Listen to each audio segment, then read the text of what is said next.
Wow. I'm telling you what, on Authors Corner, this woman is dynamite. You can see her bright smile.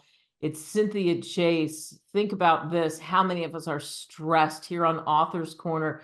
From stressed to blessed. It's 5 simple meditations that will change your life. That's how you do it. And she's got those steps and she's got the book to prove it. And the book is powerful, my friends. We are so thrilled to have this conversation with you. Cynthia, thanks for hanging out with us. Oh, thank you for inviting me, and I am thrilled to be with you today and hopes that people will get the message. What made you write this book? How'd you take this course? Well, let's see. I think it all began for me around the time of COVID. I began to feel that the message of meditation could help people world around because COVID wasn't just in our country, it was everywhere. And I knew that it had helped me so much in my life. It had to help a few people anyway, if not many. So I sat down and I put it together and I published it. And that's how it came about. So it was about 3 years ago as COVID was rampant. So COVID's rampant. People are stressed more than ever. Thus, your title is so perfect. And were you always someone who meditated? You know, those 5 simple steps that we're talking about. Did you have those 5 simple steps? No, I did not. I found those 5 simple steps.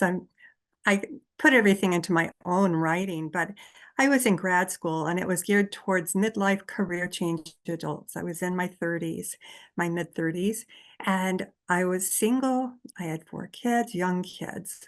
I was had been traveling back and forth for grad school to get my master's in psychology and counseling and depth psychology.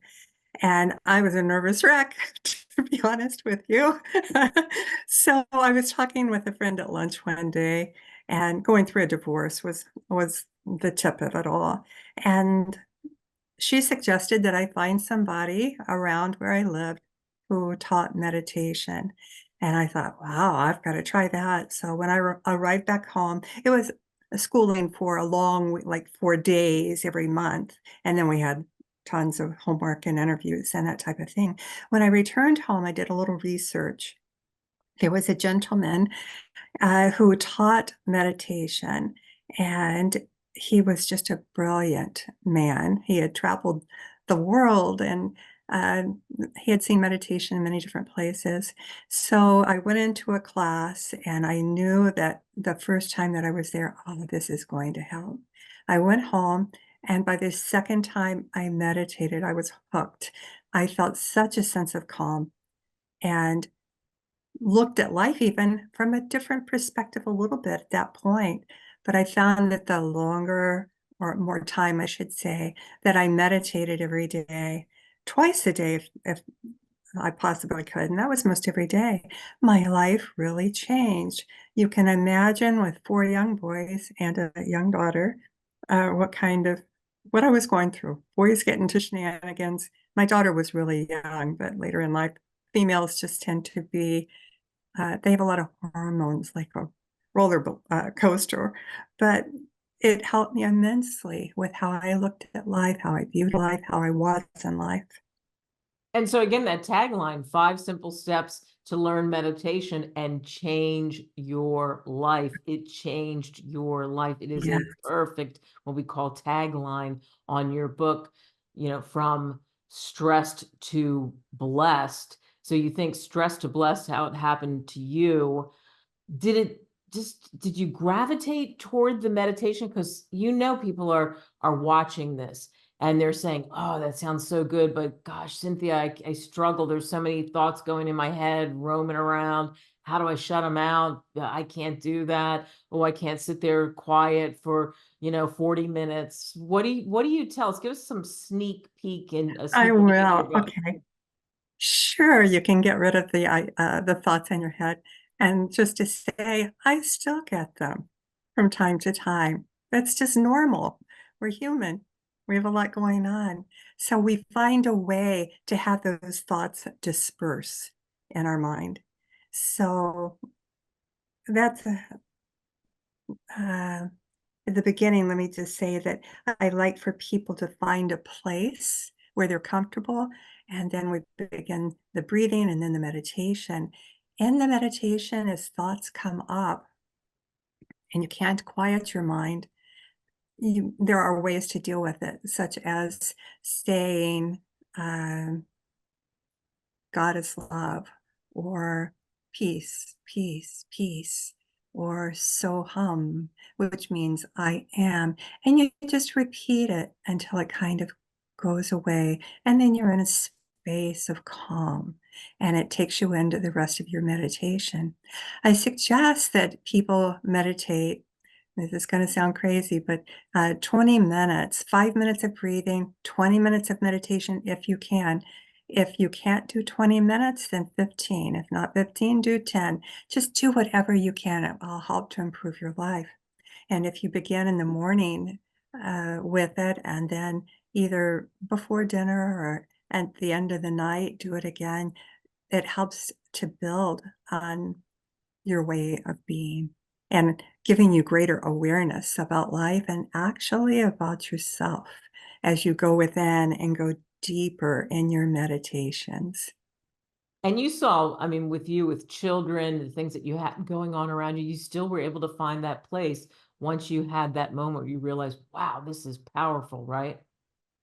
Yes, I would tell my kids, sometimes the boys wouldn't all be there, but my daughter might, she might have friends over, and I would just tell them all, I'm going to go meditate. So if you can't keep it down, so I don't have too much noise, and then I'll let you know when I'm done. And no problem at all.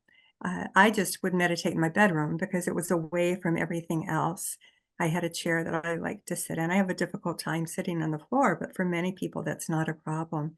So I encourage people to find their best place, whether it's inside or sitting outside, to meditate and to find a position that's the best for them. I prefer a chair. Some people prefer the floor. Some people prefer to lay down. As long as you don't fall asleep, that's just fine.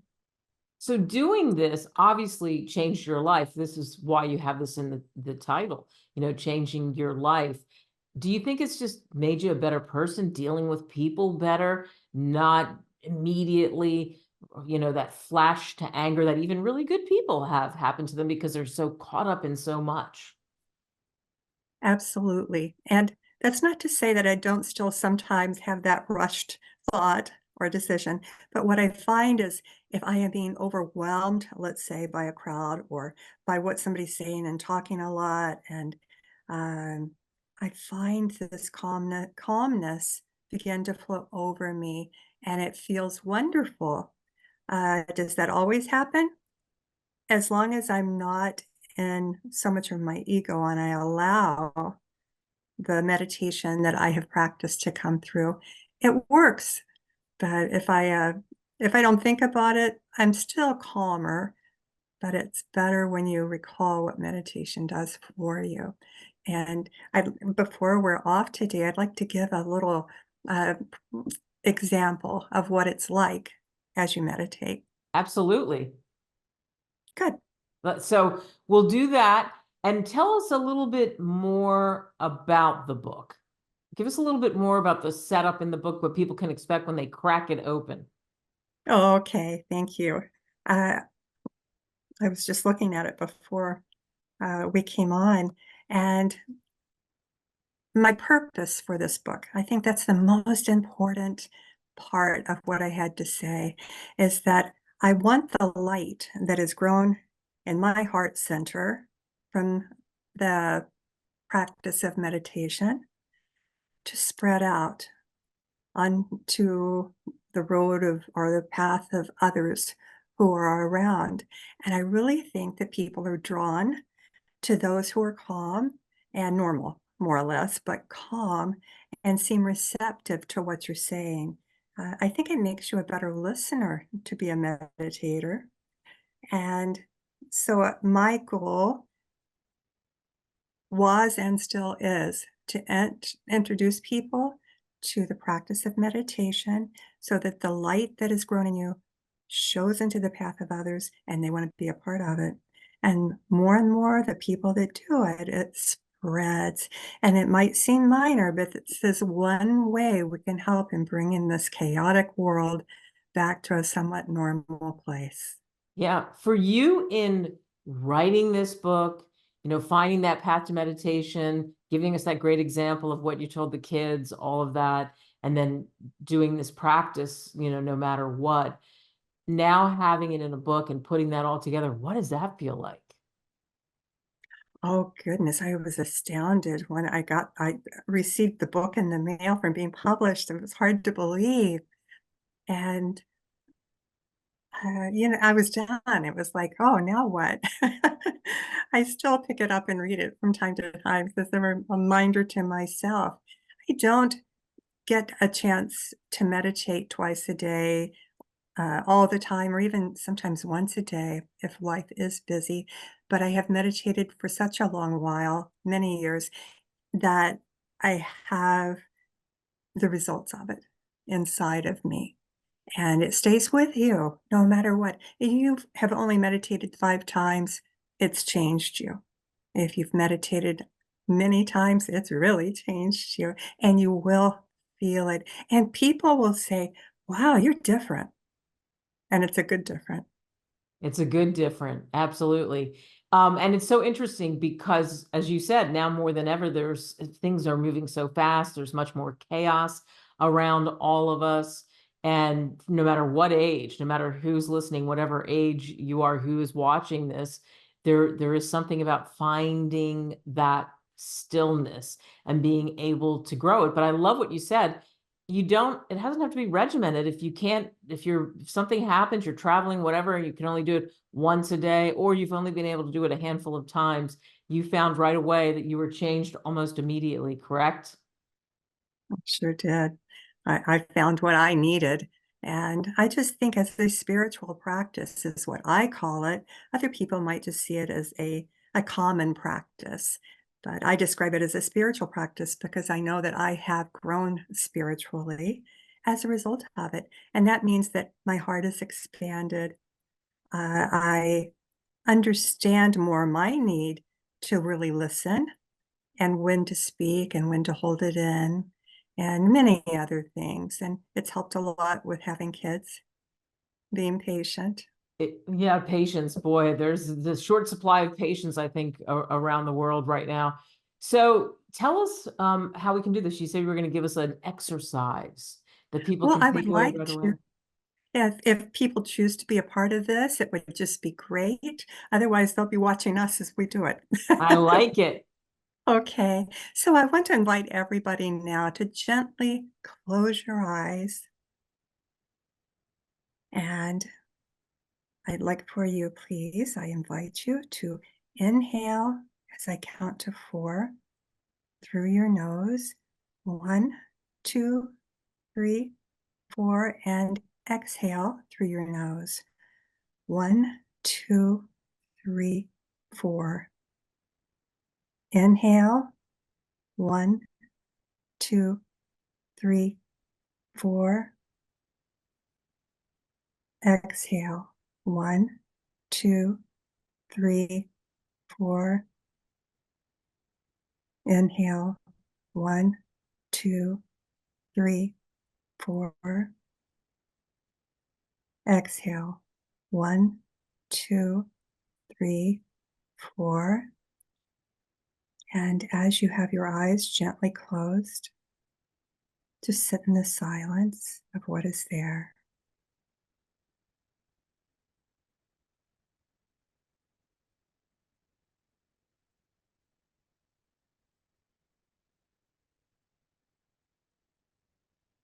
And I invite you now to place your hands one over the other across your heart center. And notice what is there. Did you feel anything during this time? Is it something that perhaps you can write down and go back to?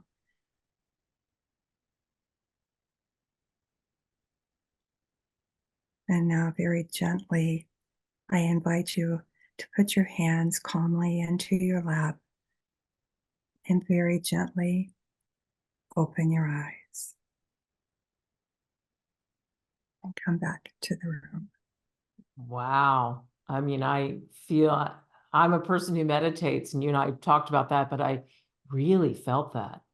Oh, And good. Thank there's an you. example for, I hope, many that have done this, of just that centering style that you have, that you talk about, that can be done really honestly anywhere. You could It do can. this, right? Yes, anywhere. You can be on a bus or a train and you block out the sounds. This was a little rushed, of course, because we didn't have that much time, and it's more meaningful when you do. But if you only have 5 minutes to do meditation, that helps you. But the more, the better. Yeah, absolutely. And of course, people can get your great book on Amazon, Barnes and Noble, wherever great books are sold. And what are other ways they can reach you? Tell us about your website. Yes, the website will be coming up hopefully within the week, and it has information on that and an email how they can reach me. If they have any questions, I'll get back to them. If they write to me, I'm happy to get back to them. Wow. And yes, I'm very excited for this opportunity to be with you because I know it will bring the opportunity to many people to practice this. If they don't even have to feel like they need anything, they can just practice and they'll get something out of it. And I think you're saying this, but it's good to reemphasize this. What is your, because this is such an important mission. What is your hope that people take away from watching us, from hearing this conversation? That there's help, uh, that you can help yourself in an inward way. Sure, you can go talk to somebody, you can get counseling, you can be miserable and just stay that way. But this really helps you to get the essence of awareness, of calmness, of a different feeling in life. Yeah, it's those 5 simple steps to learn meditation to change your life. Again, that's the tagline. The book is From Stressed to Blessed. Cynthia Chase, really honestly, it was very calming, peaceful, and wonderful to have this conversation with you. Oh, thank you so much. I really appreciate the opportunity to be with you and to spread the word to people who are listening or watching. Absolutely. Pick this book up now and it will change your life. Yes, I hope so.